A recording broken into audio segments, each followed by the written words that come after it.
Music One Introduction. My name is Candy. I am 26 years old. I work in a very big company.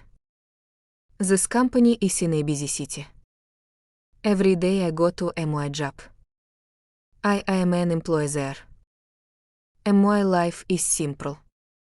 I like things to be quiet and easy. I do not like a lot of excitement.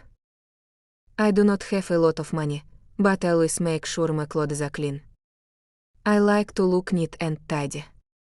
I do not wear fancy clothes. Simple clothes are best for me. Some people say I am pretty. I hear this sometimes. But I do not like it when people pay too much attention to me. It makes me feel uncomfortable. When I walk through the office, some men often look at me. They look for a long time. This makes me feel tired. I just want to do my work. I want to finish my tasks. Then I want to go home. I want to have a peaceful evening. I do not want any problems or special attention at work. My job is important to me. I want to do it well. My boss' name is Henry. He is 35 years old. He is a tall man. He always wears nice suits. His suits are always clean and look expensive. Henry is usually a very serious man. He does not smile much. He talks about work in a serious way, but sometimes he smiles at me. His smiles are a little strange. I do not understand them. I try not to think about these smiles. I just want to focus on my work. I want to do my job correctly. I want to have a normal day at the office. I come to work every morning. I sit at my desk. I open my computer. I start my tasks for the day. I send emails. I write reports. I talk to other colleagues about work. I try to be friendly but not too friendly. I keep a professional distance. I believe it is important to separate my personal life from my work life. The office is a place for work. It is not a place for personal things. I enjoy my routine. It helps me to feel calm. I want to live a quiet life. I want to work hard and be good at my job. I do not want any extra attention. I just want peace. I want to go home at the end of the day feeling good about my work. I wish for a simple life both inside and outside the office. This is my wish every day. 2. Chase is on me. Every day Henry started to find many reasons to come to my desk. He did not just come once or twice. He came often. He would ask about my work, like a report I was writing or an email I sent. These were small questions, but I felt like they were not the real reason he came.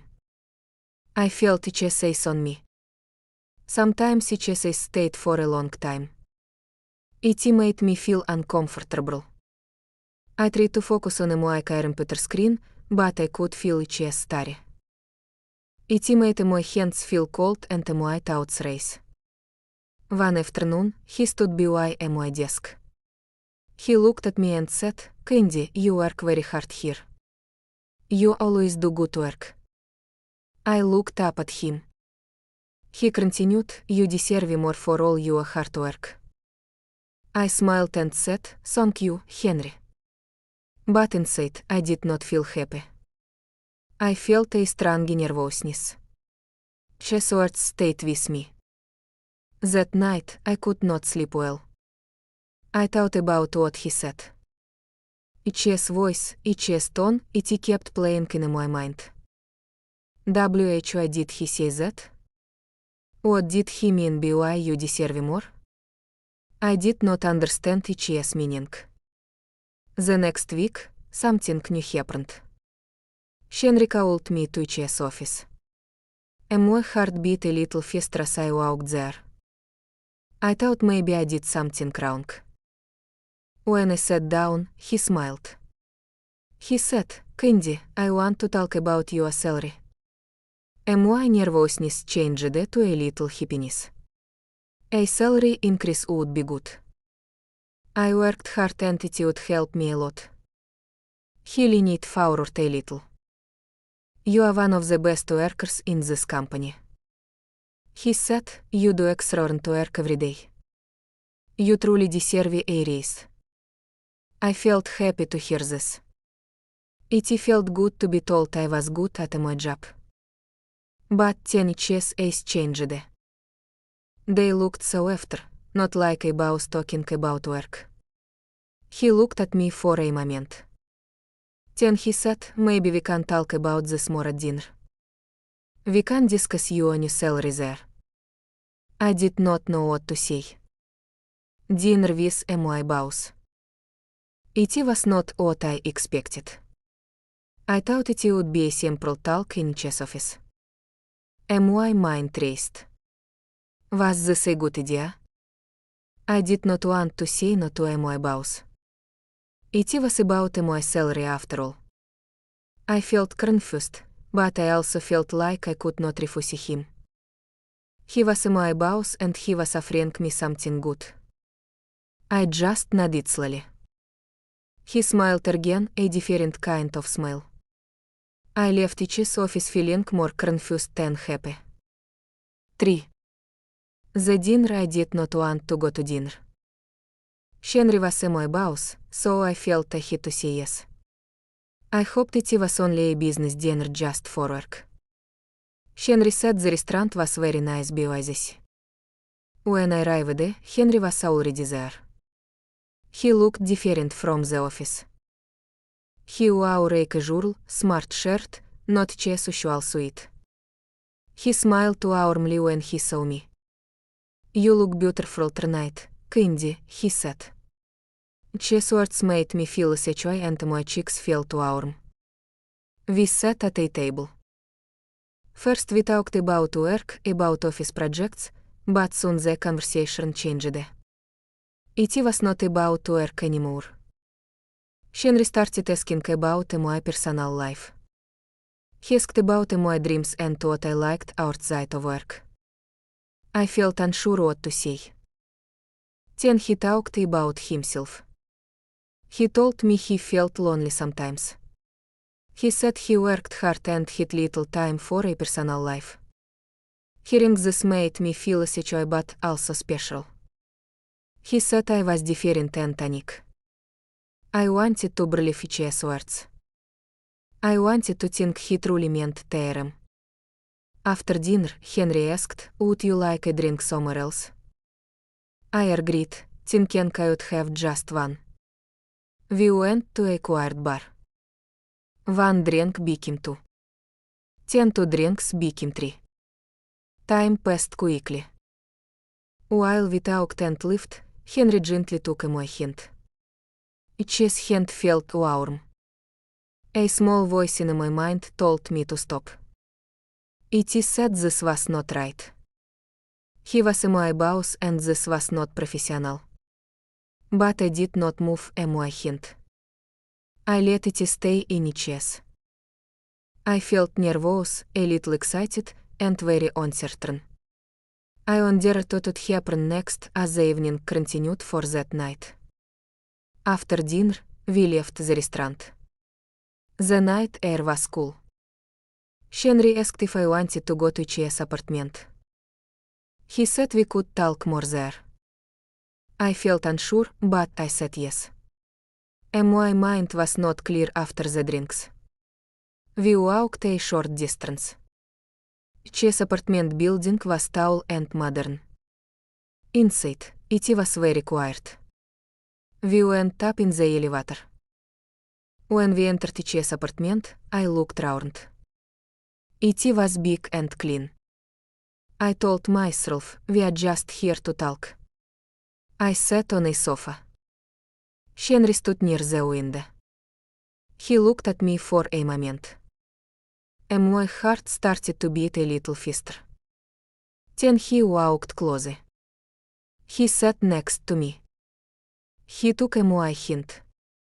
His touch felt warm. He moved very close. He looked into my eyes. Then he kissed me. It was a long kiss. I felt many things at once. There was a little fear, but also a strong excitement. And my mind was a little cloudy. I did not stop him. That night, I stayed at his apartment. I slept with Henry, my boss. It felt like a dream, but it was real. I did not know what to think. Everything happened so fast. I was confused about my feelings. Was it wrong? Was it right? I could not answer these questions in my head. I just closed my eyes. I woke up very early. The sun was just starting to rise. Henry was still sleeping next to me. I felt strong. I did not know what to do. Soon he opened his eyes. He smiled at me. His smile was soft. He said, "Do not worry, Candy. I will take care of you." These words made me feel a little better. I wanted to believe him. I hoped this meant something good for us. I hoped he really liked me. Later that morning, I went to work. Henry Alst came to the office. Everything seemed normal. He did not say anything about last night. He acted like any other day. He just talked about work tasks. But sometimes when no one was looking, he would give me that same strong smile. It was the smile he always gave me before. It made me wonder, was it a secret between us, or was it nothing at all? I felt a mix of hope and confusion. 5 empty promises. Many days passed. I waited for the salary increase Henry promised me. But nothing happened. He did not talk about it. When I tried to ask him, he always said, "Be patient. It takes time." I tried to believe him, but a bad feeling grew inside me. Soon, Henry changed. He was not kind anymore. He stopped coming to my desk. He did not smile at me when we met in the hallway. In meetings, he did not look at me. He was very cold, like a stranger. This made me feel very bad. My heart hurt. I thought about everything that happened. I started to understand. He only used me. He did not care about me or the race. The words he said that night about taking care of me were just words, empty words. I felt angry and sad. I knew I had to talk to him. I wanted to know why he lied to me. Why did he make me believe him? One afternoon I walked to his office door. My hands were shaking a little. I knocked swiftly. He looked up from his computer. His face showed no warmth. I walked inside and stood in front of his big desk. I said, "Henry, you promised me a raise. You said you would increase my salary." I waited for his answer. He looked at me with an annoyed face. His eyes were cold. He said, "Candy, this is not good. You must not make personal things with work. That is not professional." My face felt hot. I felt deep shame and anger. How could he say that? He was the one who started it all. He invited me to dinner. He talked about my work. He made promises. I looked at him. My voice was quiet but strong. I said, "You started it. You invited me to dinner. You promised me things. He stood up from a gesture. Chess body was tall and stiff. Chess voice was hard. He said, enough. Go back to your desk now. We will not talk about this again. This conversation is over. I stood there for a moment. My body felt heavy. My eyes were full of tears, but I did not let them fall. I turned and walked out of Chess' office. The door closed behind me. I felt empty. The promises were truly empty. He hit you.